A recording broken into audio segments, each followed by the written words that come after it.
जय श्री कृष्णा। श्री स्वामी विवेकानंद जी द्वारा रचित कर्मयोग पुस्तक का छठा अध्याय अनासक्ति ही पूर्ण आत्मत्याग है। इसमें स्वामी जी बता रहे हैं कि किस तरह अनासक्ति के अभ्यास द्वारा जीवन में पूर्णता प्राप्त की जा सकती है। जिस प्रकार हमारे शरीर, मन और वचन द्वारा किया हुआ प्रत्येक कार्य हमारे पास फल के रूप में फिर से वापस आ जाता है, उसी प्रकार हमारे कार्य दूसरे व्यक्तियों पर तथा उनके कार्य हमारे ऊपर अपना प्रभाव डाल सकते हैं। हम सभी यह देखते हैं कि जब मनुष्य कोई पूरे बुरे कार्य करता है तो क्रमशः वह अधिक अधिक बुरा बनता जाता है, और इसी प्रकार जब वह अच्छे कार्य करने लगता है तो दिनों दिन सबल होता जाता है और उसकी प्रवृत्ति सदैव सत्कार्य करने की ओर झुकती जाती है। कर्म का प्रभाव इस प्रकार जो जितना जोर पकड़ता जाता है, उसका स्पष्टीकरण केवल एक ही प्रकार से हो सकता है, और वह यह है कि एक मन दूसरे मन के ऊपर क्रिया प्रतिक्रिया द्वारा असर डाल सकता है। इसे स्पष्ट करने के लिए हम पदार्थ विज्ञान से एक दृष्टांत ले सकते हैं। जब स्वामी जी कह रहे हैं इसमें कि जब उनका मन एक विशिष्ट प्रकार की कंपन अवस्था में होता है, उस समय अन्य जितने मन उस प्रकार की अवस्था में होंगे, उनकी प्रवृत्ति यह होगी कि वह उनके मन से प्रभावित हो जाएं। यदि एक कमरे में भिन्न भिन्न वाद्य यंत्र एक सुर में बांध दिए जाएं, तो आप सब यह देखेंगे कि एक को छेड़ने से अन्य सबों की प्रवृत्ति उसी प्रकार का सुर निकालने की होती है। इसी प्रकार जो जो मन एक सुर में बंधे हैं, उन सब के ऊपर एक विशेष विचार का समान प्रभाव पड़ेगा। सत्य यह है कि मन का विचार पर यह प्रभाव दूरी अथवा अन्य कारणों से न्यूना अधिक अवश्य हो जाएगा, परंतु मन पर प्रभाव होने की संभावना सदैव बनी रहेगी। मान लीजिए स्वामी जी कहते हैं इसमें कि एक बुरा कार्य वह कर रहे हैं, उस समय वह मन एक विशेष प्रकार का उनके मन में कंपन होगा, और संसार के अन्य सब मन जो उसी प्रकार की स्थिति में हैं, संभवतः वह उनके मन के कंपन से प्रभावित हो जाएंगे। इसी प्रकार जब कोई वह अच्छा कार्य करते हैं तो उनके मन एक दूसरे प्रकार का कंपन होता है, और उस प्रकार के कंपनशील सारे मन उनके मन पर प्रभाव डालने लगेंगे। एक मन का दूसरे मन पर यह प्रभाव कंपन की न्यूना अधिक शक्ति के अनुसार कम या ज़्यादा हुआ करता है। इस दृष्टांत को यदि हम कुछ और आगे ले जाएं, तो हम कह सकते हैं कि जिस प्रकार कभी कभी आलोक तरंगों को अपनी गंतव्य वस्तु तक पहुंचाने के लिए लाखों वर्ष लग जाते हैं, उसी प्रकार विचार तरंगें भी कभी कभी सैकड़ों वर्ष तक आकाश में भ्रमण करती रहती हैं, जब तक कि अंत में उन्हें कोई ऐसा पदार्थ नहीं मिल जाता जिसके साथ वे एक रूप हो कर कार्य कर सकें। अतएव यह नितांत आवश्यक है कि हमारा यह वायुमंडल अच्छी और बुरी दोनों प्रकार की विचार तरंगों से व्याप्त है। प्रत्येक मस्तिष्क से निकला हुआ प्रत्येक विचार मानो इसी प्रकार भ्रमण करता रहता है, जब तक कि उसे एक योग्य आधार प्राप्त नहीं हो जाता, और जो मन इस प्रकार के विचार ग्रहण करने के लिए अपने को उत्सुक किए रहते हैं, वह तुरंत ही उन्हें अपना लेगा। अतएव जब कोई मनुष्य कोई दुष्कर्म करता है तो वह अपने मन को किसी एक विशिष्ट सुर में ले आता है, और उसी सुर की जितनी भी तरंगें पहले से ही आकाश में अवस्थित हैं, वे सब उसके मन में घुस जाने की चेष्टा करती हैं। यही कारण है कि एक दुष्कर्मी साधारणतः अधिकाधिक दुष्कर्म करता जाता है, उसके कर्म क्रमशः प्रबलतर होते जाते हैं। यही बात सत्कर्म करने वाले के लिए भी घटती है। वह अपने को वातावरण की समस्त शुभ तरंगों को ग्रहण करने के लिए मानो खोल देता है, और इस प्रकार उसके सत्कर्म अधिक अधिक शक्ति संपन्न होते जाते हैं। अतएव हम देखते हैं कि दुष्कर्म करने में हमें दो प्रकार का भय है। पहला तो यह कि हम अपने को चारों ओर की अशुभ तरंगों के लिए खोल देते हैं, और दूसरा यह कि हम स्वयं ऐसी अशुभ तरंग का निर्माण कर देते हैं जिसका प्रभाव दूसरों पर पड़ता है, फिर चाहे वह सैकड़ों वर्ष तक बात तक ही क्यों ना हो। दुष्कर्म द्वारा हम केवल अपना ही नहीं वरन दूसरों का भी अहित करते हैं, और सत्कर्म द्वारा हम अपना तथा दूसरों का भी भला करते हैं। मनुष्य की अन्य आभ्यंतरिक शक्तियों के समान ये शुभ और अशुभ शक्तियाँ भी बाहर से बल संचित करती हैं। कर्म योग के अनुसार बिना फल उत्पन्न किए कोई भी कर्म नष्ट नहीं हो सकता। प्रकृति की कोई भी शक्ति उसे फल उत्पन्न करने से रोक नहीं सकती। यदि मैं कोई बुरा कर्म करूं तो उसका फल मुझे भोगना ही पड़ेगा। विश्व में ऐसी कोई ताकत नहीं जो इसे रोक सके। इसी प्रकार यदि मैं कोई सत्कार्य करूं तो विश्व में ऐसी कोई ताकत नहीं जो उसके शुभ फल को रोक सके। कारण से कार्य होता ही है, इसे कोई भी रोक नहीं सकता। अब हमारे सामने कर्म योग के संबंध में सूक्ष्म एवं गंभीर विषय उपस्थित होता है। हमारे सत और असत कर्म आपस में घनिष्ठ रूप से संबद्ध है। इन दोनों के बीच हम निश्चित रूप से एक रेखा खींचकर यह नहीं बता सकते कि अमुक कार्य नितांत शुभ है और अमुक अशुभ। ऐसा कोई भी कर्म नहीं जो एक ही समय में शुभ और अशुभ दोनों फल ना उत्पन्न करे।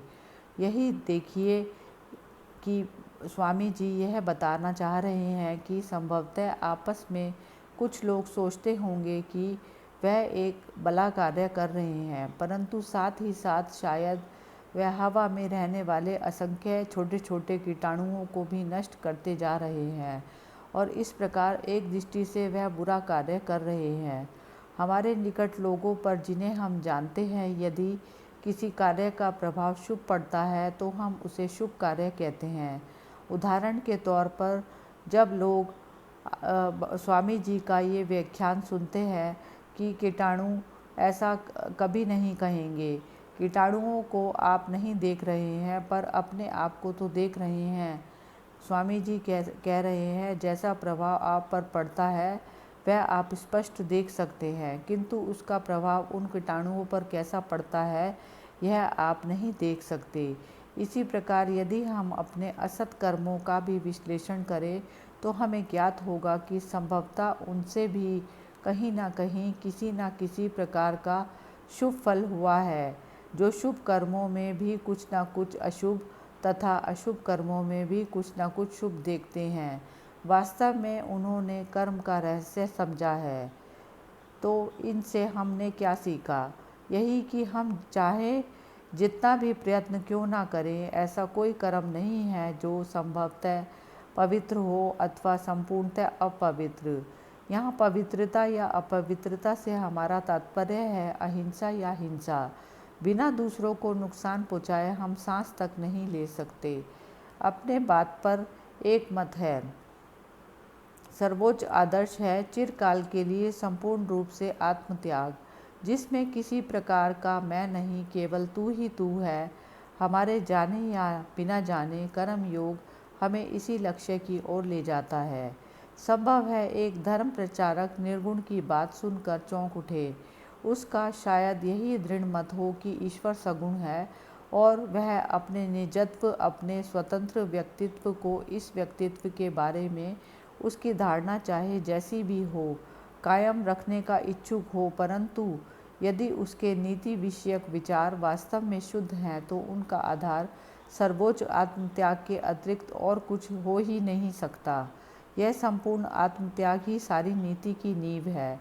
मनुष्य, पशु, देवता सब के लिए यही एक मूल भाव है जो समस्त नैतिक आदर्शों में व्याप्त है। इस संसार में हमें कई प्रकार के मनुष्य मिलेंगे। प्रथम वे जो देव प्रकृति पुरुष कहे जा सकते हैं, वे पूर्ण आत्मत्यागी होते हैं। अपने जीवन की भी बाजी लगाकर दूसरों का भला करते हैं। ये सर्वश्रेष्ठ पुरुष हैं। यदि किसी देश में ऐसे 100 मनुष्य भी रहें तो उस देश को फिर किसी बात की चिंता नहीं। परंतु खेद है ऐसे लोग बहुत कम हैं। दूसरे वे साधु प्रकृति मनुष्य हैं जो दूसरों की भलाई तब तक करते हैं जब तक उनका स्वयं का कोई नुकसान ना हो। और तीसरे वे आसुरी प्रकृति के लोग हैं जो अपनी भलाई के लिए दूसरों को नुकसान पहुंचाने तक करने में हिचकिचाते नहीं। एक संस्कृत कवि ने चौथी श्रेणी भी बताई है जिसको हम नाम नहीं दे सकते। वे ऐसे लोग होते हैं कि अकारण ही दूसरों का नुकसान करते रहते हैं। जिस प्रकार सर्वोच्च स्तर पर साधु महात्मा गण भला करने के लिए ही दूसरों का भला करते जा रहे हैं, उसी प्रकार सबसे निम्न स्तर के लोग भी हैं जो केवल बुरा करने के लिए ही दूसरों का बुरा करते जा रहे हैं। ऐसा करने से उन्हें कोई लाभ नहीं होता, यह तो उनकी प्रकृति ही है। संस्कृत में दो शब्द हैं, प्रवृत्ति और निवृत्ति। प्रवृत्ति का अर्थ है किसी वस्तु की ओर प्रवर्तन या गमन, और निवृत्ति का अर्थ है किसी वस्तु से निवर्तन या दूर गमन। किसी वस्तु की ओर प्रवर्तन का अर्थ है हमारा यह संसार, यह मैं और मेरा। इस मैं को धन संपत्ति, प्रभुत्व, नाम, यश द्वारा सर्वदा बढ़ाने का यत्न करना।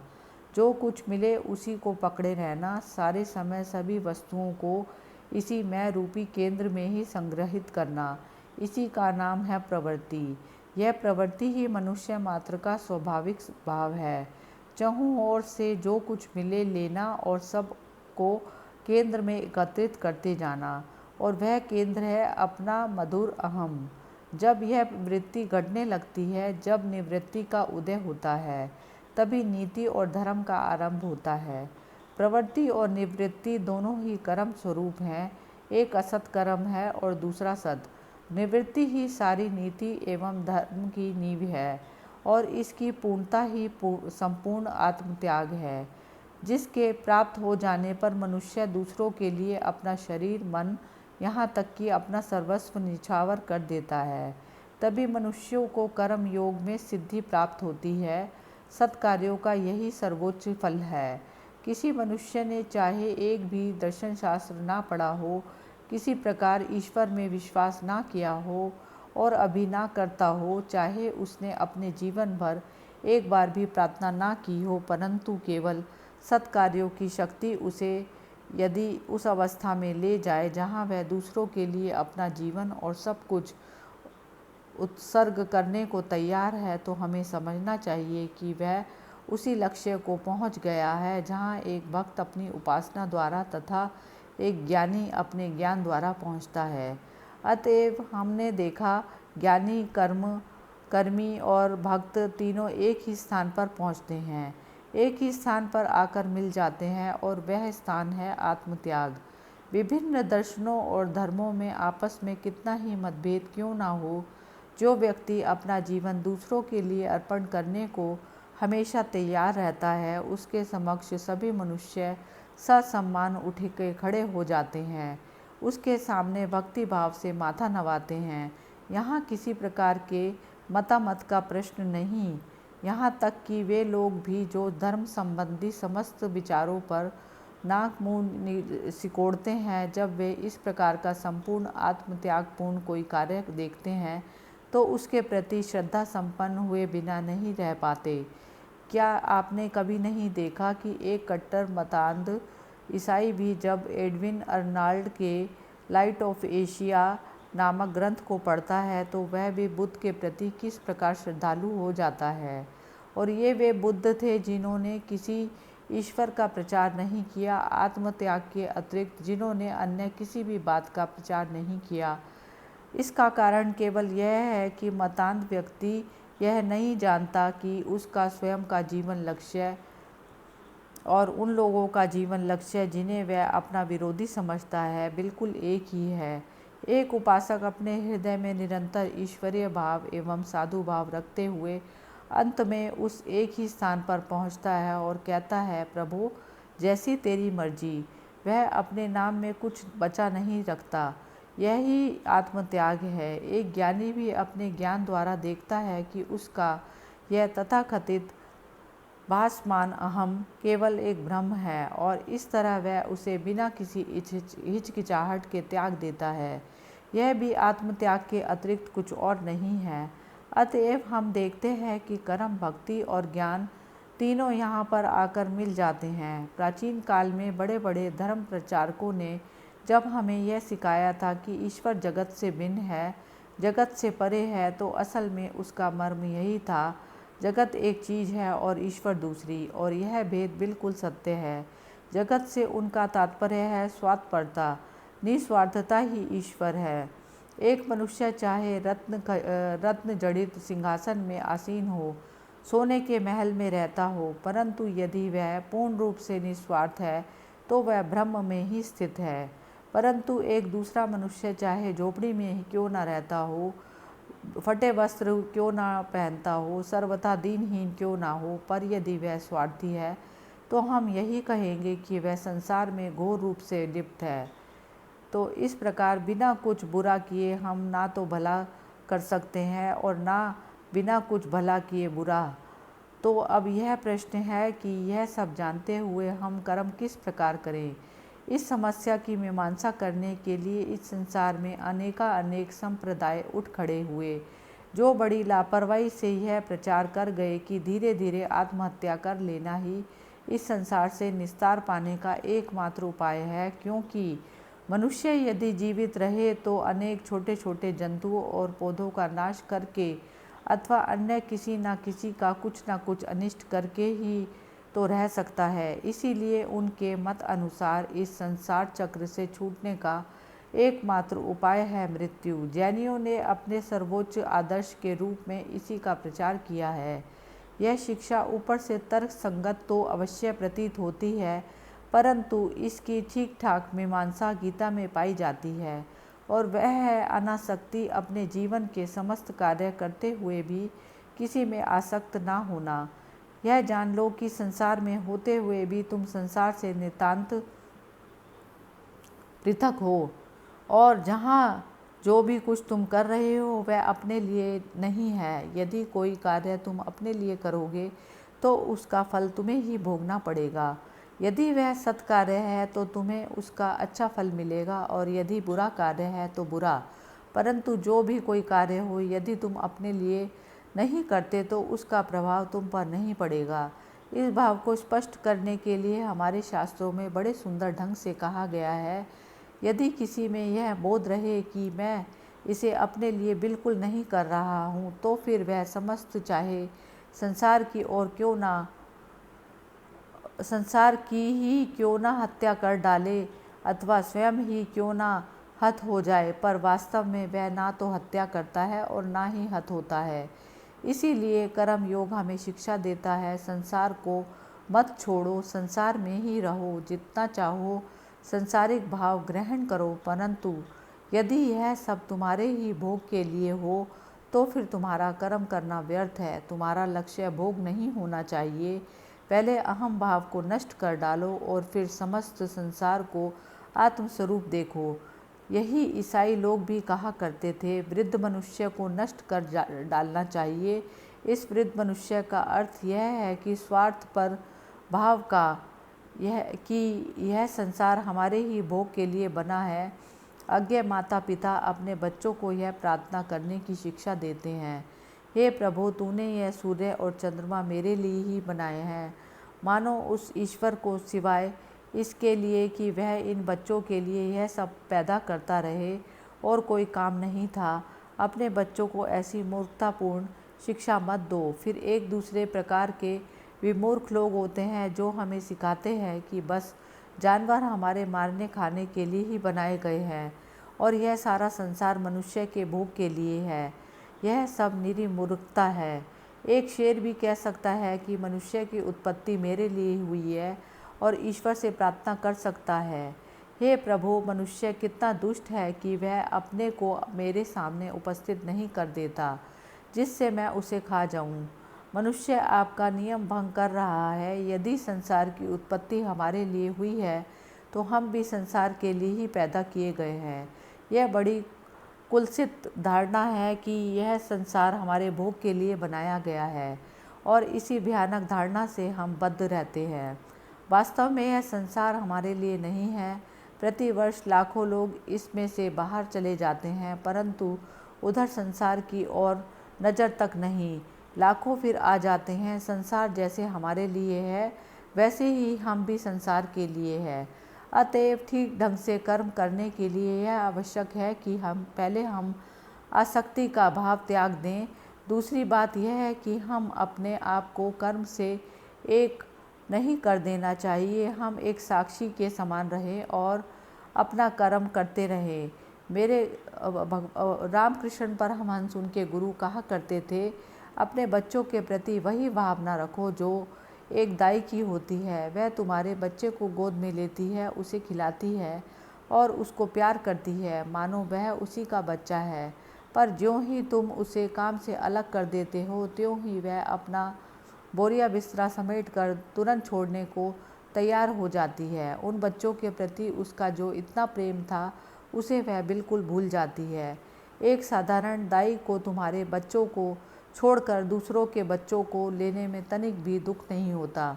तुम भी अपने बच्चों के प्रति यही भाव धारण रखो। तुम ही उनकी दाई हो और यदि तुम्हारा ईश्वर में विश्वास है तो विश्वास करो कि ये सब चीज़ें जिन्हें तुम अपनी समझते हो वास्तव में ईश्वर की हैं। अत्यंत कमज़ोरी कभी कभी बड़ी साधुता और सबलता का रूप धारण कर लेती है। यह सोचना कि मेरे ऊपर कोई निर्भर है तथा मैं किसी का भला कर सकता हूँ अत्यंत दुर्बलता का चिन्ह है। यह अहंकार ही समस्त आसक्ति की जड़ है और इस आसक्ति से ही समस्त दुखों की उत्पत्ति होती है। हमें अपने मन को यह भली भांति समझा देना चाहिए कि इस संसार में हमारे ऊपर कोई भी निर्भर नहीं है। एक भिखारी भी हमारे दान पर निर्भर नहीं है। फिर भी जीव को हमारी दया की आवश्यकता नहीं। संसार का कोई भी प्राणी हमारी सहायता का भूखा नहीं। सबकी सहायता प्रकृति से होती है। यदि हम में से लाखों लोग ना भी रहें तो भी उन्हें सहायता मिलती रहेगी। तुम्हारे हमारे ना रहने से प्रकृति के द्वार बंद ना हो जाएंगे। दूसरों की सहायता करके हम जो स्वयं शिक्षा का लाभ कर रहे हैं यही तो तुम्हारे लिए परम सौभाग्य की बात है। जीवन में सीखने योग्य सबसे बड़ी बात है। जब हम पूर्ण रूप से इसे सीख लेंगे तो हम फिर कभी दुखी ना होंगे। तब हम समाज में कहीं भी जाकर उठ बैठ सकते हैं। इससे हमारी कोई हानि नहीं होगी। तुम चाहे विवाहित हो, तुम्हारे दल के दल नौकर हों, बड़ा भारी राज्य हो, पर यदि तुम इस तत्व को हृदय में रख कर कार्य करते हो कि यह संसार मेरे भोग के लिए नहीं है और इसे मेरी सहायता की कतई आवश्यकता नहीं, तो यह सब रहने पर भी तुम्हारा कुछ ना बिगड़ेगा। हो सकता है इसी साल तुम्हारे कई मित्रों का निधन हो गया है, तो क्या भला संसार उनके बिना रुका हुआ है? क्या इसकी गति शिथिल हो गई है? नहीं, ऐसा कुछ नहीं हुआ। अतएव अपने मन से यह विचार निकाल दो कि तुम्हें इस संसार के लिए कुछ करना है। संसार को तुम्हारी सहायता की तनिक भी आवश्यकता नहीं। मनुष्यों का यह सोचना सिर्फ मूर्खता है कि वह संसार की सहायता के लिए पैदा हुआ है। यह केवल अहंकार है, स्वार्थपरता है, जो धर्म की आड़ में हमारे सामने आती है। जब हमारे मन में इतना ही नहीं बल्कि तुम्हारे स्नायुओं और मांसपेशियों तक में यह शिक्षा भली भांति पड़ जाएगी कि संसार तुम्हारे अथवा अन्य किसी के ऊपर निर्भर नहीं है, तो कर्म से तुम्हें फिर किसी भी प्रकार की दुख रूपी प्रतिक्रिया ना होगी। यदि तुम किसी मनुष्य को कुछ दे दो और उससे किसी भी प्रकार की आशा ना करो, यहाँ तक कि उससे कृतज्ञता की भी इच्छा ना करो, तो यदि वह मनुष्य कृतज्ञ भी हो तो भी उस कृतज्ञता का प्रभाव तुम्हारे ऊपर ना पड़ेगा, क्योंकि तुमने तो कभी किसी भी बात की आशा ही नहीं की थी। तुमने तो उसे वही दिया जो उसे प्राप्य था। उसे वह चीज़ अपने कर्म से ही मिली और अपने कर्म से ही तुम उसके दाता बने। यदि तुम किसी को कोई चीज़ दो तो उसके लिए तुम्हें घमंड क्यों होना चाहिए? तुम तो केवल उस धन अथवा दान के वाहक मात्र हो और संसार अपने कर्मों द्वारा उसे पाने का अधिकारी है। फिर तुम्हें अभिमान क्यों होना चाहिए? जो कुछ तुम संसार को देते हो वह आखिर है ही कितना? जब तुम में अनासक्ति का भाव आ जाएगा तब फिर तुम्हारे लिए ना तो कुछ अच्छा रह जाएगा ना बुरा। वह तो केवल स्वाद पड़ता ही है जिसके कारण तुम्हें अच्छाई या बुराई दिख रही है। यह समझना बहुत कठिन है, परंतु धीरे धीरे समझ सकोगे। कि संसार की कोई भी वस्तु तुम्हारे ऊपर तब तक अपना प्रभाव नहीं डाल सकती जब तक कि स्वयं तुम उनके अपने मन पर प्रभाव नहीं डालने दो। मनुष्य की आत्मा के ऊपर किसी शक्ति का प्रभाव नहीं पड़ सकता जब तक कि वह मनुष्य स्वयं अपने को गिराकर मूर्ख ना बना ले तथा उस शक्ति के वश में ना हो जाए।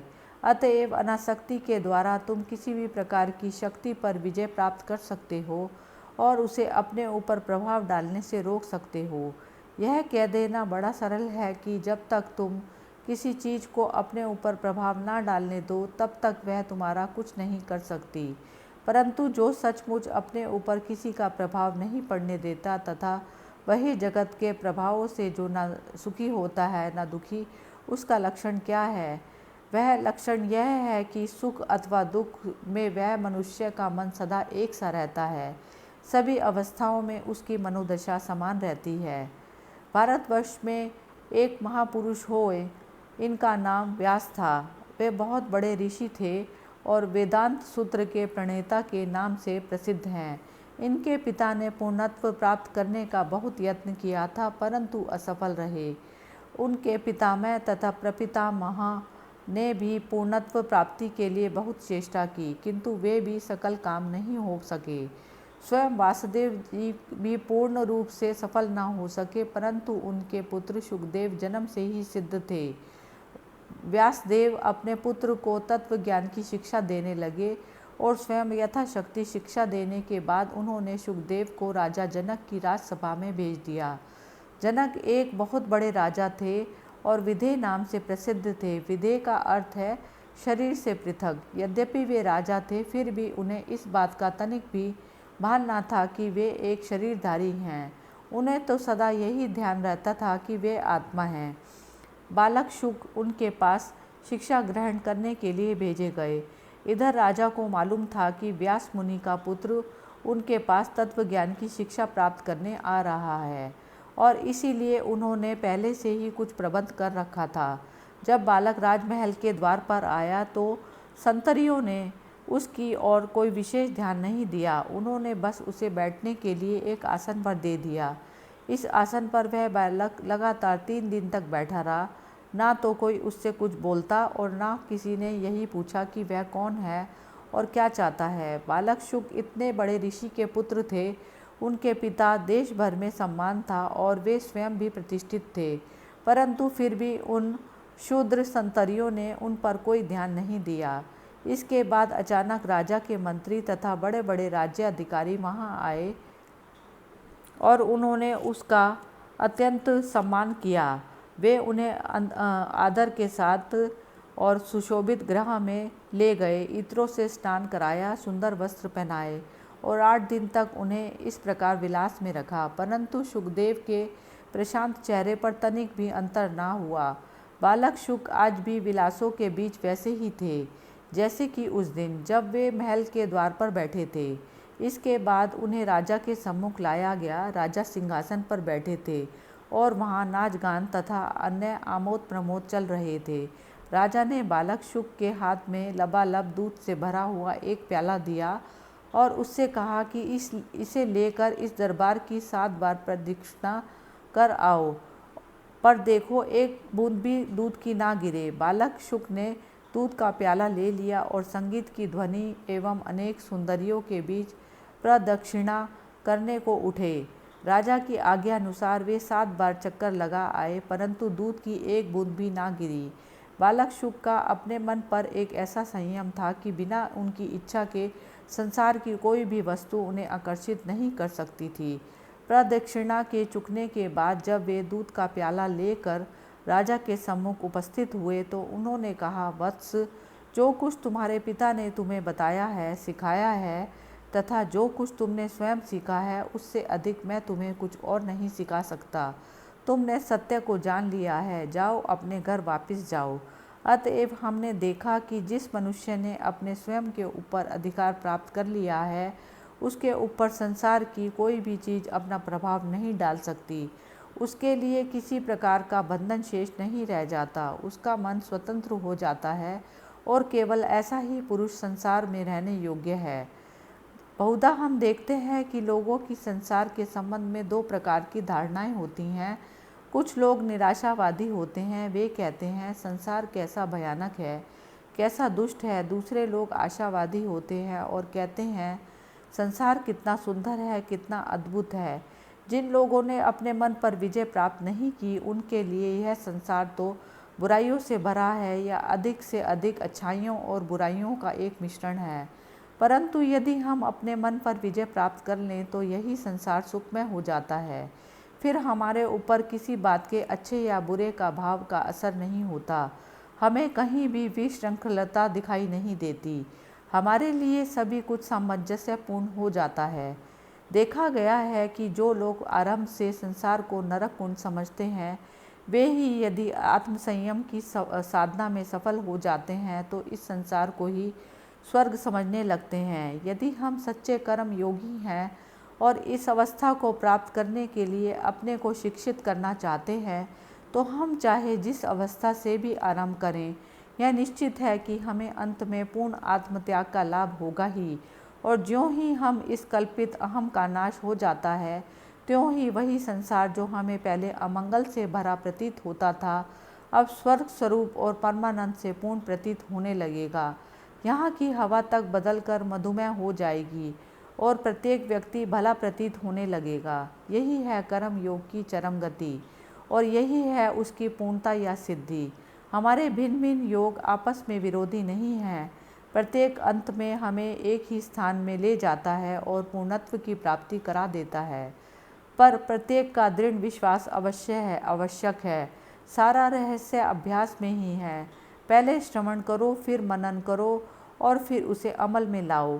यह बात प्रत्येक योग के संबंध में सत्य है। पहले तुम इसके बारे में सुनो और समझो कि इसका मर्म क्या है। यदि कुछ बातें आरंभ में स्पष्ट ना हो तो निरंतर श्रवण एवं मनन से ये बातें स्पष्ट हो जाती हैं। सब बातों को एकदम समझ लेना बड़ा कठिन है, फिर भी उनका स्पष्टीकरण आखिर तुम्ही में तो है। वास्तव में किसी भी व्यक्ति ने किसी दूसरे को नहीं सिखाया। हम में से प्रत्येक को अपने आप को सिखाना होगा। बाहर के गुरु तो केवल उद्दीपक कारण मात्र हैं, जो हमारे अंतस्थ गुरु को सब विषयों का मर्म समझने के लिए उद्बोधित कर देते हैं। तब बहुत सी बातें हमारे स्वयं की विचार शक्ति से स्पष्ट हो जाती हैं और उनका अनुभव हम अपनी ही आत्मा में करने लगते हैं और यह अनुभूति ही हमारी प्रबल इच्छा शक्ति में परिणित हो जाती है। पहले भाव और फिर इच्छा शक्ति। इस इच्छा शक्ति से कर्म करने की वह जबरदस्त शक्ति पैदा होती है जो हमारी प्रत्येक नस, प्रत्येक शिरा और प्रत्येक पेशी में कार्य करती रहती है, जब तक कि हमारा समस्त शरीर इस निष्काम कर्म योग का एक यंत्र ही नहीं बन जाता और इसके फलस्वरूप हमें अपना वांछित पूर्ण आत्मत्याग एवं परम निस्वार्थता प्राप्त हो जाती है। यह प्राप्ति किसी प्रकार के मतामत या विश्वास के ऊपर निर्भर नहीं है। चाहे कोई ईसाई हो, यहूदी या कोई और, अंतर नहीं पड़ता। प्रश्न तो यह है कि तुम निस्वार्थ हो। यदि तुम हो, जो चाहे तुमने एक भी धार्मिक ग्रंथ का अध्ययन ना किया हो, चाहे तुम किसी भी गिरजा या मंदिर में नहीं गए हो, फिर भी तुम पूर्णता को प्राप्त हो जाओगे। प्रत्येक योग इसमें समर्थ है कि वह बिना किसी दूसरे योग की सहायता के भी मनुष्य को पूर्ण बना दे, क्योंकि उन सब योगों का लक्ष्य एक ही है, कर्म योग, ज्ञान योग तथा भक्ति योग। सभी मुक्ति लाभ के लिए साक्षात और स्वतंत्र उपाय हो सकते हैं। सांख्य योग पृथक बाला वदंती प्रवदंती ना पंडिता। केवल अज्ञ लोग ही कहते हैं कि कर्म और ज्ञान भिन्न भिन्न हैं, ज्ञानी लोग नहीं। ज्ञानी यह जानता है कि यद्यपि ऊपर से ये योग एक दूसरे से विभिन्न प्रतीत होते हैं, परंतु अंत में वे सब एक ही लक्ष्य में ले जाते हैं और वह लक्ष्य है पूर्णता। हरिओम तत्सत।